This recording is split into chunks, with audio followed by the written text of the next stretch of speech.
Samantala, walang direktang epekto ang bagyong Nando sa anumang bahagi ng bansa ngayong araw. Pero asahan ang papalapit nito sa kalupaan at magdudulot ng mga pag-ulan.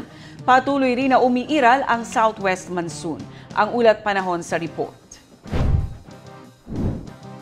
Sa weather bulletin mula sa Pag-asa, makikita sa ating iWeather Center, as of 11 a.m., namataan ang sentro ng bagyong Nando sa layong 1,005 kilometers east ng Central Luzon.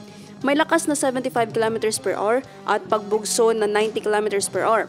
Kumikilos ito west sa bilis na 20 kilometers per hour. Ayon sa Pag-asa, wala pa itong direktang epekto sa bansa. Mapapansin rin na patuloy pa rin na umiiral ang southwest monsoon na nakakaapekto sa ilang bahagi ng bansa. At para naman sa magiging lagay ng ating panahon bukas, sa Cotabato City, maglalaro ang agwat ng temperatura sa 24 to 33 degrees Celsius at nasa 50% ang chance of rain. Sa Maguindanao, papalo ang agwat ng temperatura sa 23 to 33 degrees Celsius at nasa 50% ang chance ng pagulan.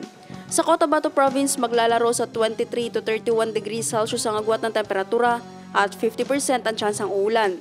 25 to 31 degrees Celsius naman ang magiging agwat ng temperatura sa Davao City bukas at 40% ang chance of rain. Sa Cagayan de Oro City, papalo sa 23 to 32 degrees Celsius ang agwat ng temperatura at 30% ang chance ng pagulan. 24 to 31 degrees Celsius naman ang magiging agwat ng temperatura sa Zamboanga City bukas at 60% ang chance ng uulan. Ang Lanao del Norte papalo bukas sa 22 to 32 degrees Celsius ang agwat ng temperatura at 40% ang chance ng pagulan. Habang sa Lanao del Sur naman ay makakaranas ng 17 to 26 degrees Celsius ang agwat ng temperatura at 50% ang chance of rain. Ang araw ay sumikat kaninang 5:45 ng umaga at lumubog ng 5:55 ng gabi.